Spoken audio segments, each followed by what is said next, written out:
La historia de los 12 apóstoles no es solo un simple relato de fe, es, en realidad, una verdadera épica de sacrificio.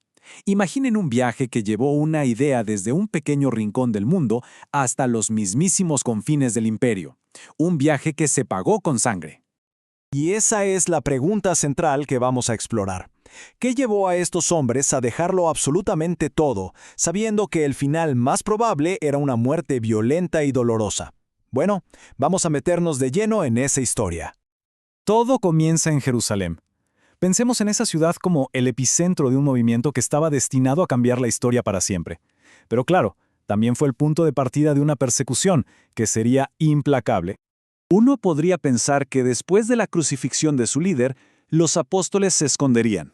Pero no, fue todo lo contrario. Su verdadera misión apenas comenzaba, y con ella el peligro era inminente.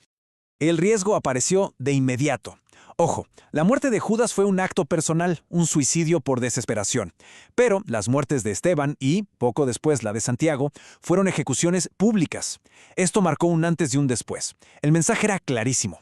Profesar esta fe ya no era una elección personal, era, a los ojos de las autoridades, una sentencia de muerte. Santiago el Mayor fue el primero de los 2 en caer. Y no era un seguidor cualquiera, formaba parte del círculo más cercano a Jesús. El rey Herodes Agripa lo eligió a él para enviar un mensaje de terror, para dejar claro que la nueva fe no sería tolerada. Lo ejecutaron con la espada. Pero aquí viene lo más increíble. Su propio guardia, al ver su convicción, su entereza, se convirtió ahí mismo y fue ejecutado junto a él. Imaginen el poder de ese testimonio en el último segundo de vida.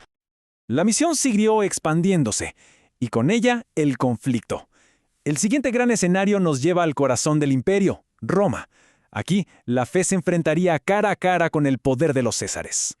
Y es en Roma donde convergen 2 figuras clave, quizás las más influyentes, Pedro y Pablo.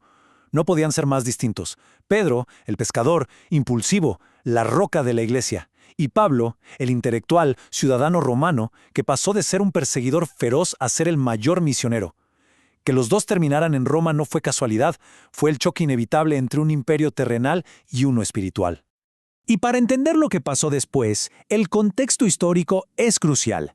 En el año 64, un incendio gigantesco arrasa Roma. La gente está furiosa y todos los rumores apuntan al emperador Nerón. Él necesitaba, desesperadamente, un chivo expiatorio. ¿Y quiénes eran el objetivo perfecto? Pues la creciente comunidad cristiana, que muchos veían como una secta extraña. Fue la excusa ideal para desatar una de las persecuciones más sádicas de la historia. En medio de este caos, arrestan a Pedro. La condena crucifixión. Pero, según la tradición, en un acto final de humildad, él hace una petición muy particular. Pidió ser crucificado de forma invertida. Sentía que no merecía morir de la misma manera que su maestro. Y así lo ejecutaron. En la colina del Vaticano, el mismo lugar donde hoy se levanta la basílica que lleva su nombre. En el caso de Pablo, la historia fue diferente. Por ser ciudadano romano, la ley impedía que lo crucificaran. A él lo decapitaron fuera de las murallas de la ciudad. Sus últimas palabras, escritas a su discípulo Timoteo, no reflejan miedo, sino una profunda paz, la sensación de una misión cumplida. Y esta serenidad frente a la muerte se convirtió en un pilar de la fe, la creencia de que el final en la tierra es solo el comienzo. Pero ojo, la historia no termina en Roma. El mandato era llevar el mensaje hasta los confines del mundo, y los otros apóstoles se lo tomaron muy, pero muy literalmente. Emprendieron viajes a lugares increíblemente remotos y, por supuesto, peligrosos. Veamos a Andrés, el hermano de Pedro. Él viajó hacia el norte a lo que hoy es Grecia. Y como su hermano, él tampoco se sentía digno de una crucifixión tradicional. Por eso lo ataron a una cruz en forma de X. Pero lo más increíble, según los relatos, es que pasó 2 días colgado de esa cruz, predicando a la multitud que lo miraba morir. Y ahora la historia de Tomás. Es fascinante por la ironía que encierra. Tomás, a quien conocemos como el incrédulo por dudar de la resurrección, fue precisamente quien llevó la fe más lejos, hasta la India. El que necesitó ver para creer terminó muriendo por una fe que no se podía ver. Fue asesinado con lanzas mientras oraba. La historia de Bartolomé es particularmente espantosa. Tuvo mucho éxito predicando en Armenia, al punto de convertir a miembros de la realeza.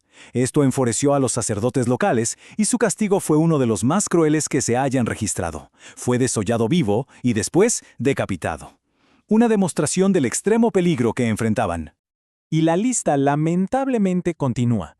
Mateo fue asesinado en Etiopía, Felipe en la actual Turquía, Simón y Judas Tadeo juntos en Persia. El patrón es clarísimo. Dondequiera que iban, el mensaje provocaba una reacción violenta.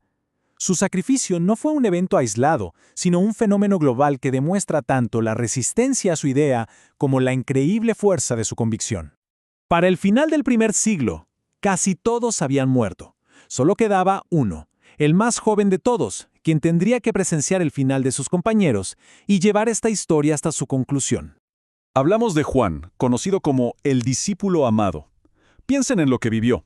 Vio morir a su hermano Santiago, a su líder Pedro, a todos los demás. Se quedó completamente solo, el último eslabón viviente con Jesús. Pero que no muriera martirizado no significa que no sufriera, para nada. De hecho, intentaron matarlo.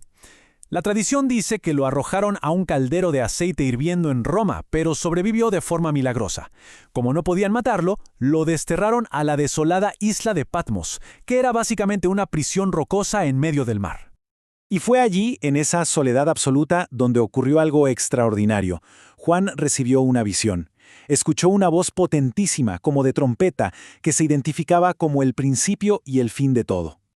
Y lo que vio no fue al Jesús que recordaba de Galilea, sino al Cristo glorificado, una figura cósmica, de un poder y una majestad indescriptibles, una visión tan abrumadora que el propio Juan cayó al suelo como muerto. Y en esa visión se le ordenó que escribiera todo lo que veía, y así, del sufrimiento y el aislamiento de Juan, se transformó en el último libro de la Biblia, el Apocalipsis. El libro que nació de la prueba del último apóstol se convirtió en la visión final de esperanza para millones a lo largo de los siglos. Y así, el testimonio que comenzó con 12 hombres fue sellado por el último sobreviviente con una promesa de esperanza. Su historia no es solo un registro de muertes, es la prueba definitiva de su convicción. Y nos obliga a preguntarnos, ¿qué idea puede ser tan poderosa como para que 12 personas elijan voluntariamente la tortura y la muerte antes que negarla? Ese fue, en última instancia, el precio de creer.